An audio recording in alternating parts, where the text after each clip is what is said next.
Let me begin by thanking members, and I think members of the public, for the many thoughtful comments on Singapore's increasingly complex manpower landscape. Now, the issues at hand really don't have straightforward answers, and they also cannot be taken too lightly because there is a very real impact on the lives of all Singaporeans. I've always believed that we should see how best to tap on the broader public to shape some of our policies. The further upstream we go, the more space we have to do this. And indeed, in both my portfolios here in MOM and in MND, I found that it is actually quite possible to incorporate as many of the public's perspectives into our policy making as possible. And in the process, I think it's important that we therefore come up with policies which will be very much people-focused and have the interests of the people at heart, to make sure that the theoretical understanding or the understanding of policies can be translated in practical ways, in very real ways that impact people's lives. The Our Singapore Conversation, or OSC process, is also one way which the government can proactively to do this as well, and we found that useful. What seems clear from the OSC is that Singaporeans have a number of issues and questions they are concerned about. First, can my children and I look forward to the future with hope? Secondly, will I see more heart in our policies? Thirdly, will I still be honestly able to call Singapore home as we look to the future? I think all of us must make sure that the answer for each question is an unequivocal yes. This must be the focus of this government. In this year's budget, throughout this Committee of Supply debates, and our execution of policy, our various ministries aim to ensure that Singaporeans can look forward to the future with hope and with many opportunities for them and their children. And at the heart of all our policies, it has to be people-focused, and that Singapore will continue to be the best home for all Singaporeans. My ministry will do likewise. To start, let me provide an update on our overall labour market and unemployment situation. Now, we all know that it is not possible to have zero unemployment. But even if we did have 1% unemployment in Singapore, that represents 18,000 Singaporeans who will be unemployed, and the families will be affected in the process. So we must always look out for those who are affected. But I think we are fortunate in Singapore that we do actually have fairly low unemployment. In 2012, our economy grew by 1.3%, but jobs growth, 4%, outstripping GDP growth by a considerable amount. So it is not surprising that we ended up with negative productivity growth of 2.6%. Now, if we put it another way, we had a net increase of some 59,000 locals joining the workforce last year. Our economy generated 130,000 jobs. Obviously, the balance was filled by foreigners, amounting to about 70,000. So one way to look at this data is that we can actually afford to be more manpower efficient. In fact, I think we must be more manpower efficient. But to be sure, I think this is a happier problem than having too few jobs. We have a very low citizen unemployment rate of 3% in 2012. In the US, it's about 8.1%. In the EU countries, an average of about 10%. In East Asia, slightly better. In Taiwan, it's about 4.2%. In Japan, 4.3%. Hong Kong, 3.3%. We must not take unemployment for granted, something that we have here today in terms of very low rates. So going forward, as we restructure our economy, this is what will happen.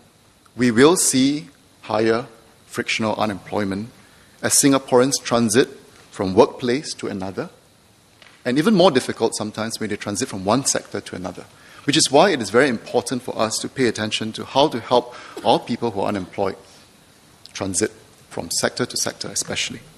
So what is it that we need to focus our minds on presently? It is really about improving the quality of jobs, not the quantity of jobs. In September 2010, for example, less than 20% of job vacancies required only primary education and below. In 2011 and 2012, 25% of jobs required. This is actually contrary to the kind of profile of our education, the education levels of our workforce itself. So what it means is this: we need to intervene and we need to force the market to restructure, to become more manpower efficient and to reduce the demand for low-skilled workers. Besides our lower-wage workers, there are also specific segments of the workforce that we really need to pay attention to. And some of you have shared your concerns, and I agree. We need to watch the mature PMEs, young tertiary graduates entering the workforce, and those who are economically inactive and who wish to return to work. So let me recap. What is the labour market telling us within the context of the current economic restructuring? There are really two key points to note. First, I think we are in a good position to intensify our economic restructuring process and to reduce our reliance on foreign labour. We can, and I think we will afford, and we will forego some level of economic growth in pursuit of more economically sustainable productivity growth, and still be assured at the same time of good job opportunities for Singaporeans. There will be frictional unemployment, which is something we can do through retraining and so on, but I think we are in a good position. Secondly, we are also aware that in certain sectors, local workers are short in supply, especially for rank and file jobs. So therefore, it's not just reducing the dependence on foreign labour. We should seek to also restructure ourselves to be a manpower, leaner economy as well. There are several industries, and we have talked about it several times in the chambers, which have low productivity levels by global standards. And there's a need to push them to reduce labour intensity by tightening on the foreign workforce front. But that said, I think we are aware that there will be, as I mentioned earlier, structural unemployment, which is why we need to continue to upskill and retrain Singaporeans to make sure they remain competitive and to remain employable in the workforce. So against this backdrop, we must focus on sustaining and developing the Singaporean core in a comprehensive way. I would like to thank Ms. Zainuddin Nordin, Mr. Patrick Tay, Ms. Fumi Ha, Engineer Lee Bee Wah, and Mr. Liang Eng Hua for raising this at previous parliamentary sittings and this COS. We will really need to put in place a multi-pronged approach. Madam Chair, let me start by sketching out my ministry's view on how we can develop and sustain a strong Singaporean core in our workforce. And we believe that one good way to do so really is through the generation of better jobs and the development of better workplaces for people. Why? Studies have shown that employees who are happier at their jobs tend to be more productive and motivated. I think this is something that our member, Mr. Lawrence Lian, talked about earlier, and I fully concur with that. This means a few things. First, it means that we need to work hard at actually creating jobs that help Singaporeans fulfill their aspirations. But that's only one part of the story. And this part is important. The employers. They must develop more progressive workplaces through better leadership and HR practices. Why? Because this will enable Singaporeans to be not only fairly rewarded and to be able to balance work-life priorities if they so choose, but to be also better engaged, to be better looked after. Motivated employees are better employees. And Mr. Lawrence Lian spoke about this earlier, and I think this is something that we should emphasize. And while we can promote it, I think it's something that's also difficult to legislate. I think oftentimes, so what is the government doing to incentivize me to do that? I think this is where we will do as much as we can to encourage good positive practices, some through incentives, others through promotional means. But this is where, as a society, all of us must play a part. And this is about good management, and employers must seek to take this on board. But Singaporeans themselves also have to play their part. When we upgrade our skills to remain relevant and competitive, it isn't for its own sake, because we do operate in an increasingly globalized and competitive environment. It's not something that we can run away from. But this will also improve our own employability and enables us to be able to provide for our families. And this, in turn, keeps our economy vibrant, attractive, and in turn helps to generate even better jobs with better prospects for Singaporeans, and particularly, I think, for our children for the future. So it is a virtuous cycle, I think, that you can see that could be at work towards sustaining and strengthening better jobs and workplaces so that we can all together create a better Singapore for Singaporeans. So conceptually, I think we understand that. But how do we operationalize this and to make it work? Well, as part of the Quality Growth Programme, we will put in place new initiatives and strengthen existing programs to support both employers and employees in different ways. Taken together, these measures form the multi-pronged approach towards developing and sustaining a strong Singaporean core in our workforce. Let me first begin with employees. Firstly, we will help our people remain competitive and employable. This will enable them to look after their own families and to have a stable base to pursue their various aspirations. Hence, we will continue to make substantial investments in upskilling and training for Singaporeans. This would include better CET facilities and programs having avenues such as Caliber Link for PMEs to enhance their employability, and introducing an individual learning portfolio to encourage Singaporeans to take greater ownership over their personal development. We believe that this is a strong competitive edge that we have in Singapore. Second, we will support Singaporeans in balancing work-life priorities by helping to restructure the work environment. So we will consolidate schemes that promote flexible work arrangements and the hiring of older workers and back-to-work locals under a stronger program called Work Pro. So it's a one-stop shop, and not only pulling it all together, strengthening it at the same time. We want to help both Singaporeans and employers manage work and family commitments in a more holistic manner. The public service will take active steps, and we will lead the way. Our tripartite committee on work-life strategy will also seek to champion best practices, and we will actively seek to gather good practices, ideas, so that we can think about how to implement it. But this is where I would say this: individuals actually have to make their own choices about their own work-life priorities as well. And importantly, this is one space where employers play a very big part. Third, we will look after our low-wage workers by fostering inclusive growth, boosting their retirement adequacy, and helping to uplift their incomes. This is a recurrent theme, and this is something that I think all of us in this House share a concern about. So apart from incorporating the progressive wage model for the security and cleaning industry, we will enhance workfare, particularly the workfare income supplement and training support schemes, and we will also increase CPF contribution rates for low-wage workers. Four, apart from incentives, we will provide better protection for our workers. We will extend employment protection for more of the resident workforce, including PMEs, to reflect the changing workforce profile. We will raise employment standards while giving employers also flexibility in implementation. In addition, we will also enhance existing work safety regulations and programs so that people can work with greater ease of mind. Finally, we will take a firm stand against employment discrimination. MOM will take strong action against cases of non-compliance with the tripartite guidelines on fair employment practices, and we will also look at how best to ensure fair consideration for Singaporeans in employers' hiring practices. And I'll come back to this in greater detail later. In sum, how are we helping Singaporeans? We will provide our people with the best chance and fullest support to upskill and develop in their careers at the various stages of their lives. At the same time, we will promote and support work-life priorities of Singaporeans. We will strengthen employment protection for Singaporeans and ensure fair opportunities for our people. We will tackle employment discrimination. And we will ensure that we move up together as one country and as one nation. We must ensure that vulnerable groups in our society are not left behind. So to this end, WDA will work closely with strategic partners like SCORE, MSF, National Council of Social Services, to facilitate the skills training conversion, return, and integration of special worker groups like ex-offenders, persons with disabilities, and out-of-school youth through initiatives such as Project Phoenix and the Open Door Fund. This is one area which we need to pay attention to, and I think we need to reach out to all the different Singaporeans in our society. So my colleagues and I will elaborate on what we are doing for each of these areas.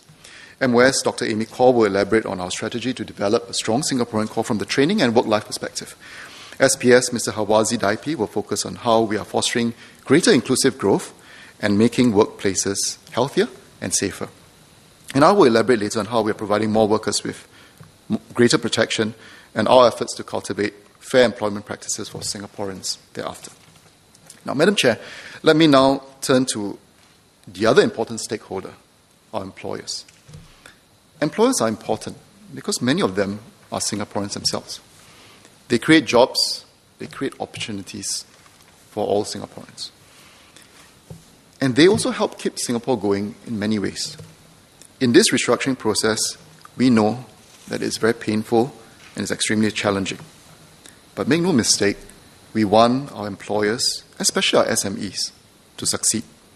It is only when employers succeed that we can have better jobs and that they can focus on creating better workplaces for Singaporeans. However, employers, and I think they know this, need to also adapt to a manpower, leaner environment.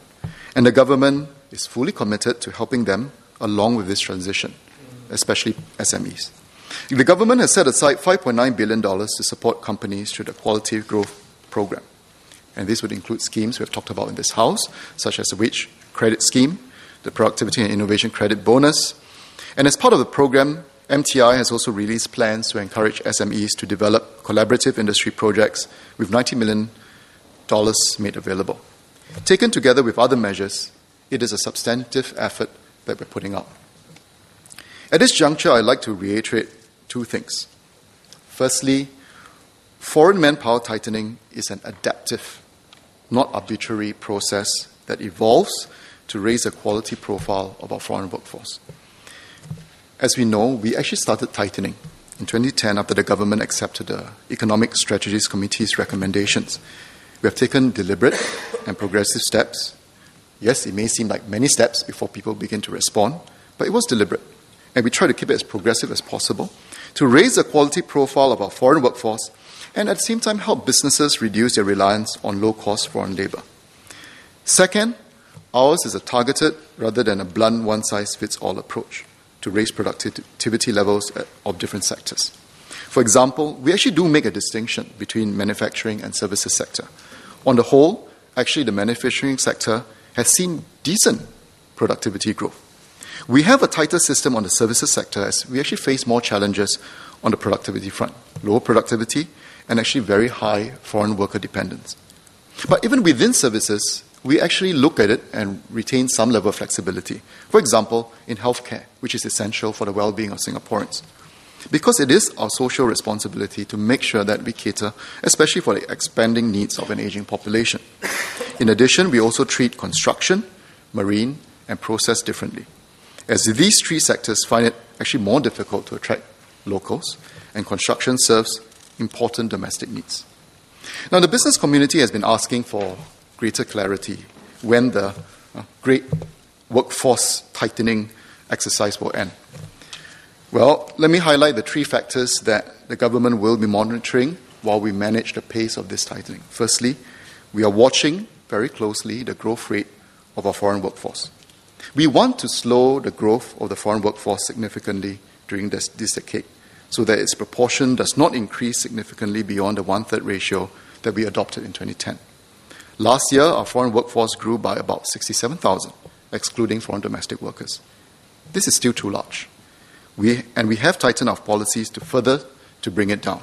And we will be watching the numbers closely this year, sector by sector. Secondly, we studied the productivity growth of our overall economy and also looking at specific sectors to see how they're lagging behind international standards. As outlined in the report of the ESC, we hope to achieve productivity growth rate of about 2 to 3% per annum on average for this decade. We know that it is not easy, but it's something that we should strive for and we should try to work towards. But what is very clear is we do need to wean ourselves off this heavy reliance on manpower-driven growth and to raise the quality profile of the foreign workforce. Third, we continue to track the real wage growth of Singaporeans at all levels. I think this is something that all of us are concerned about, and we should track this closely. Our foreign workforce is meant to complement, it's not meant to substitute our local workforce. And I think we are also mindful that while there are benefits that come with it, there are also disamenities. We're mindful that the presence of a large pool of foreign workers who have lower reservation wages than locals actually could have a depressive effect on wages. By keeping the labour market tight, and I think trying to raise the cost of hiring foreign workers, I think that's one approach among several to try to make sure that the wage growth of Singaporeans would also improve over time. Now, if we are not able to meet these targets, then we will continue the tightening and restructuring approach. Now, Madam Chair, the major further tightening of our foreign workforce policies via adjustments to levies and DRCs have been earlier announced. There are some additional measures that I would like to mention here. We will tighten the entree pass criteria to raise the quality bar for foreign entrepreneurs intending to set up businesses here. These changes will come into effect from 1st September 2013. More details will be found on the MOM website.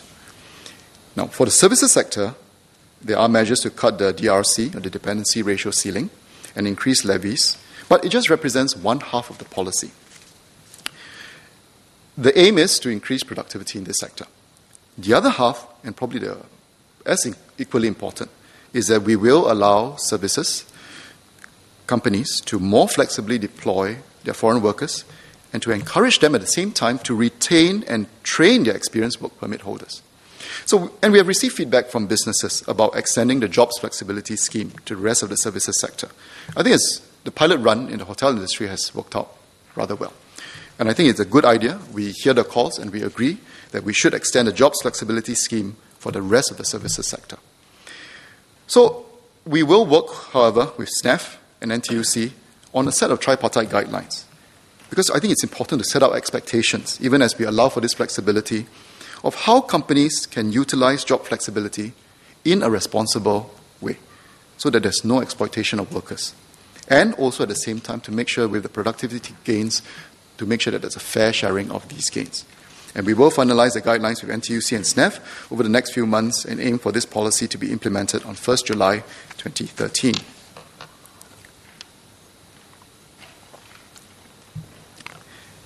Third, we will also introduce a market-based skills framework for the services sector.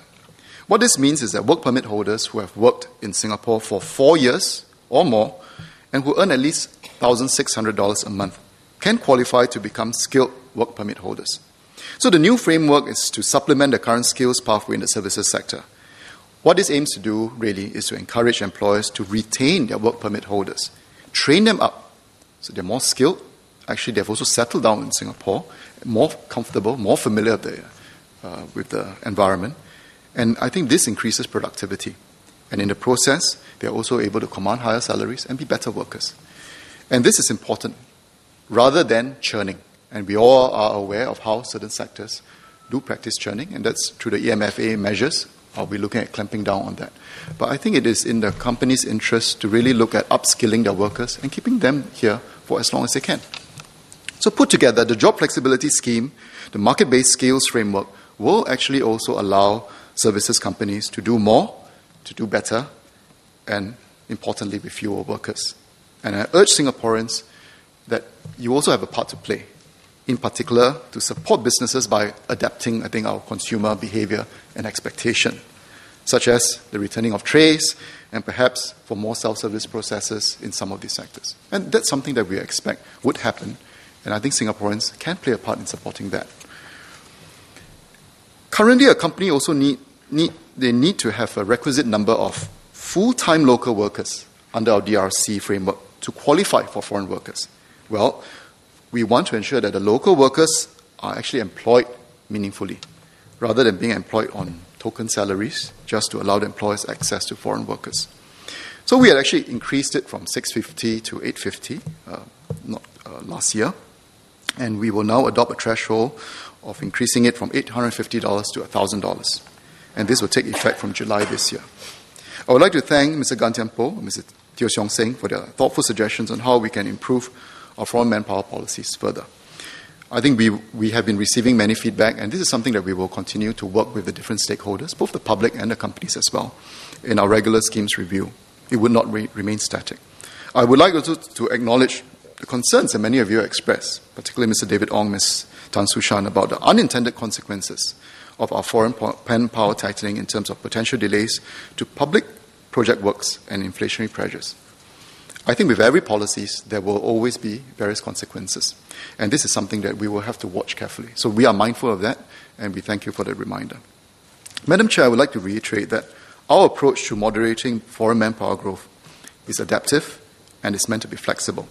And the aim is to raise the quality profile of foreign workforce, and we need to help businesses restructure. The pace of our tightening will be guided by the indicators I mentioned earlier, such as overall foreign workforce growth, productivity growth, and importantly, the real wage growth of Singaporeans. Apart from the tightening that we have announced, there are also further measures to raise the quality bar of foreign entrepreneurs, allow employers to optimize deployment of foreign manpower, and to retain those who are more experienced. And this is something that the market has been calling for some time. We will also ensure that the vulnerable groups of societies cannot be left behind, even as we pursue quality growth. Now, on better protection for workers, in particular with regards to the Employment Act, Mr. Zainuddin Nordin and Mr. Patrick Tay had asked about this, about how we can better protect low-wage workers, accord more protection to the increasing number of PMEs. The character of our labour force is changing, and employment norms are actually also evolving. Hence, we do need to update our employment legislation to ensure that our workplace standards and practices actually remain relevant and effective. Since April last year, we have received actually quite encouraging responses from the public when we call for ideas and suggestions in the Employment Act review. The suggestions have been debated carefully between employers, unions, and government, and I will outline today the key outcomes of this tripartite consultation and release the details and a fact sheet which I will distribute to members. I would like to thank all of you out there who have given your views, and in many ways, many of your ideas are incorporated, and you have played an active role in shaping the Employment Act that will make a difference to all Singaporeans. Now, essentially, we will better protect our workers while at the same time provide employers flexibility in implementing these changes. So let me outline the key points. Better protection for workers. We will cover more workers on working hours related protection by raising the salary threshold of non-workmen from $2,000 to $2,500 in line with the general increase in salary levels. Now, what does this mean? Approximately 150,000 more workers will now be eligible for overtime payment should they be asked to work overtime. 150,000. Today, junior PMEs earning up to $4,500 receive only salary-related protection under the EA.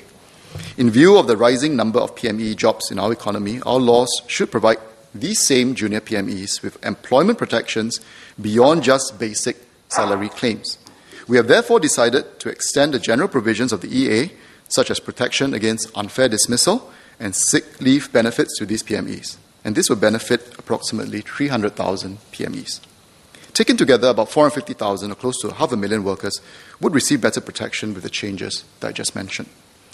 But the enhancement to employment protection will also have to be balanced by allowing employers some flexibility to implement these changes and to stay competitive. Because if they're not able to do that, they will in turn have an impact on our workers and our Singaporeans. A proposal that has received wide public support is on legislating mandatory pay slips and salary records for all employees. Some MPs have also raised this, and we are supportive. However, we will allow some time for some of the very small companies who will find it difficult to adjust. We'll give them more time to adjust. Another pertains to PMEs. Even as we extend unfair dismissal protection to them, we will also set a 1-year qualifying service period before they are eligible to seek redress. This is to give employers a reasonable time to assess the suitability of their employees. And there are quite a few other specific issues, such as caps on OT payments and qualifying periods of retrenchment benefits. And all these are found in Annex A of the handouts. Now, this is where I think we begin to understand that we do need to strike a balance between protecting workers and addressing employers' concerns, which ultimately actually affect the employability of the Singaporean workforce itself. And we believe that the final outcome that we have is a balanced one. We will also give the government more teeth to ensure compliance of our laws. This includes enhancing the penalties for failure to pay salary, as well as other measures to facilitate investigations and enforcement.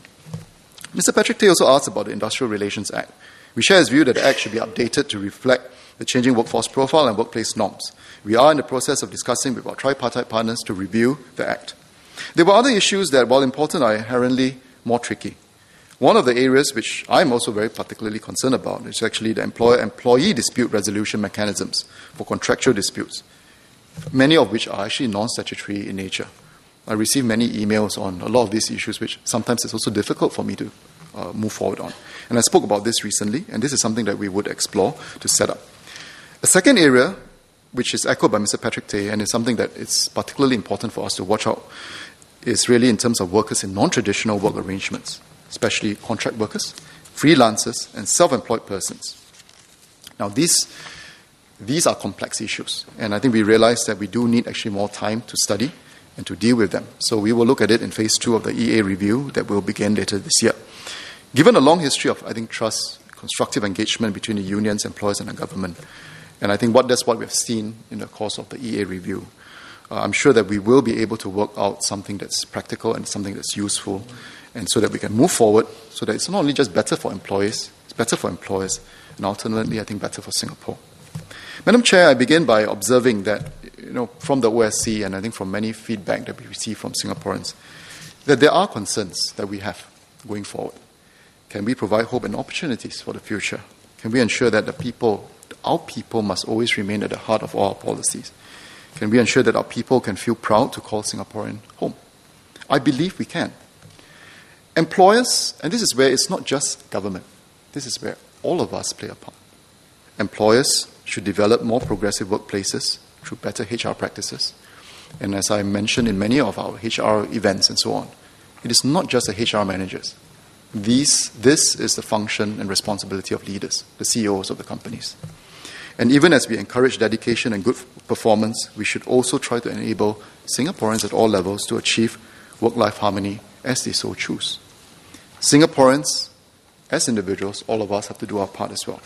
Upgrading of skills is important. We are putting aside facilities, programs, funding support. But we must take that step to move forward. I believe it's a competitive edge that we provide, and the commitment is to support that process so Singaporeans do step forward, because I think this will be something that's useful to keep our edge and to keep us employable. And with all these different efforts, government, people, businesses, working hand in hand, I think we can actually build a better workforce, and we can actually nurture better workplaces. And at the same time, generate better jobs and opportunities for our people, and ultimately to build a better Singapore for all Singaporeans. Thank you.